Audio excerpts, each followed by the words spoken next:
O Mercado Comum do Sul, ou simplesmente o Mercosul, é um dos blocos econômicos mais importantes do mundo. Fundada em 1991 por Brasil, Argentina, Paraguai e Uruguai, a organização tem como objetivo principal criar um mercado integrado, que permita a livre circulação de bens e serviços a fim de trazer um maior desenvolvimento para as economias de cada país. Sob o lema de Nosso Norte é o Sul, a organização corresponde a uma área total de mais de 14 milhões de quilômetros quadrados e sua população supera os 295 milhões de pessoas. Falamos de um bloco que une 4 dos países mais importantes da América do Sul no cenário global. E como você deve imaginar, as decisões tomadas dentro do bloco afetam massivamente a balança comercial de cada país envolvido, não sendo grande surpresa haver questionamentos sobre a sua real eficiência. Começamos em 2019, quando os governos em questão concluíram as negociações para um tratado comercial com a União Europeia. Naquela altura, os líderes envolvidos nomearam o acordo como um momento histórico, isso porque por muitos anos o Mercosul não havia trazido resultados econômicos muito significativos quando comparados aos da União Europeia, por exemplo. E foi neste período que a relevância do Mercosul passou a ser discutida e questionada pelos diversos líderes políticos. Nós trouxemos recentemente um vídeo sobre o Uruguai e mencionamos que Lacalle Pou, presidente do país, chegou a fazer um apelo para uma maior flexibilização do Mercosul, revisando a tarifa comum e adotando medidas que sejam ainda mais pró-comércio internacional. Outros analistas também concluem que o Mercosul mais atrasa o desenvolvimento do que o promove, sendo necessário, portanto, uma mudança radical na estrutura da organização. Mas você pode estar aí pensando, afinal, quais são os problemas do Mercosul? Será que o bloco econômico tem atrasado realmente a economia dos seus países membros? Se quiser saber a resposta, fica até o final do vídeo.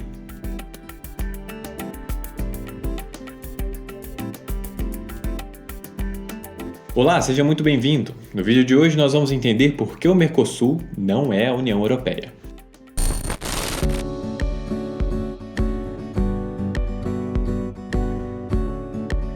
De modo geral, podemos dizer que a iniciativa de criar um órgão econômico que integrasse os países sul-americanos não é uma ideia muito recente. Pelo contrário, praticamente nos leva à mesma altura das origens da União Europeia. Estamos falando aí por volta dos anos 50 e 60. Ao contrário do que alguns poderiam imaginar, não eram somente os europeus que discutiam naquela época uma forma de trazer desenvolvimento ao seu continente através do comércio e da livre circulação. Essas ideias também foram debatidas aqui, embora nunca tenham sido concretizadas plenamente.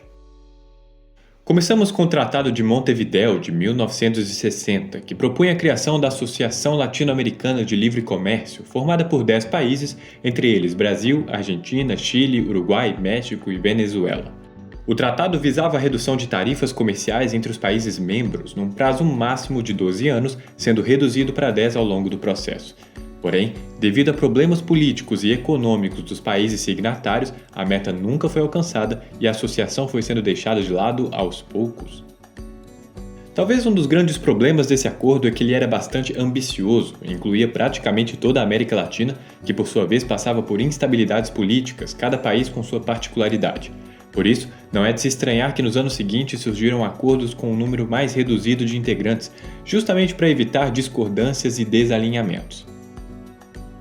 Os anos se passaram e o restante do mundo também avançou com propostas de integração econômica.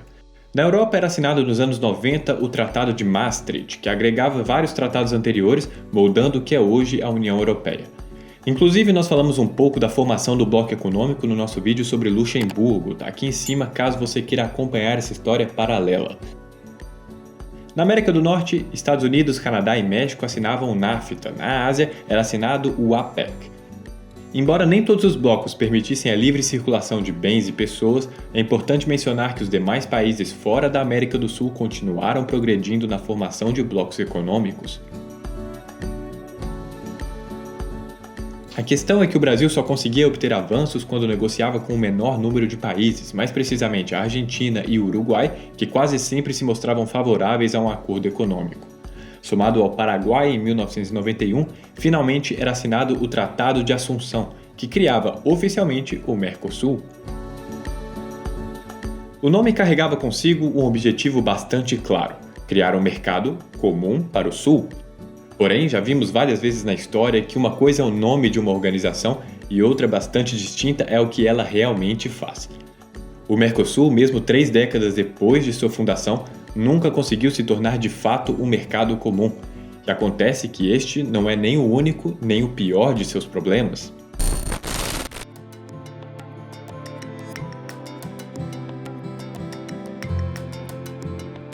Falamos de um bloco que unido forma a 5ª maior economia do mundo. Um território que possui grande variedade de riquezas e tesouros naturais, água, biodiversidade, recursos energéticos e terras férteis. Um povo diverso, que corresponde a mais de 295 milhões de pessoas, com um patrimônio inestimável de diversidade cultural, étnica, linguística e religiosa. Com essa descrição, qualquer um poderia imaginar que estamos falando de uma organização próspera, de uma união que tem tudo para dar certo. Porém, a história se mostra bastante diferente do que essas expectativas, e a primeira causa dessa diferença está relacionada ao espírito que movimenta o bloco econômico. Podemos dizer que grande parte das medidas adotadas pelo Mercosul são movidas por interesses políticos e não os econômicos. Na verdade, é possível afirmar que o histórico econômico do bloco foi baseado em um conceito chamado regionalismo fechado. Na prática, se trata de um modelo de desenvolvimento que visa aplicar a substituição de importações para o arranque das empresas nacionais. Claro que aqui estamos falando do Mercosul, então efetivamente se trata de reduzir as tarifas internamente, mas ao mesmo tempo aumentando as tarifas comerciais com o restante do mundo. Desta forma, essas medidas em tese fariam com que o Mercosul privilegiasse o comércio com países dentro do bloco, uma espécie de protecionismo regional que incentivaria as relações entre Brasil, Argentina, Paraguai e Uruguai. E quando olhamos para os números, notamos que sim, houve um aumento significativo nos índices pós-Mercosul. O comércio interno cresceu rapidamente, saltando de 4 bilhões de dólares em 1990 para mais de 41 bilhões em 2010. Enquanto essa medida favorecia em grande parte produtores de trigo na Argentina ou proprietários de gado no Uruguai, ao mesmo tempo eram adicionadas barreiras para com o comércio exterior. O Protocolo de Ouro Preto adicionou a tarifa externa comum, uma taxa que deve ser aplicada por todos os países membros quando negociam com nações estrangeiras, como a China, Estados Unidos e etc. O grande problema é que, de modo geral, os países do Mercosul possuem economias pouco complementares. Tanto o Brasil, Argentina, Paraguai e Uruguai são países de menor desenvolvimento industrial, economias que exportam produtos agropecuários em sua grande maioria. E como vocês já sabem, estamos em um mundo globalizado, um mundo em que cada parte de um produto é fabricado em um país diferente, e é neste contexto que parece pouco inteligente se fechar para o comércio exterior, visto que você depende dele de uma forma ou de outra. Quem viu nosso vídeo sobre o Uruguai sabe que Lacaille-Pou tem buscado estreitar suas relações com a China na medida do possível. Na verdade, o país se beneficiaria bastante com essas relações comerciais, visto que a China tem o que o Uruguai quer e vice-versa. O mesmo vale para o Brasil e para a Argentina, grandes parceiros econômicos dos chineses. Mas não é somente a China que deseja uma maior integração com o Mercosul. Na verdade, quem está mais próximo de chegar a um acordo com o bloco é a União Europeia, e falar sobre esse tema significa necessariamente falar sobre o futuro de bilhares de pessoas.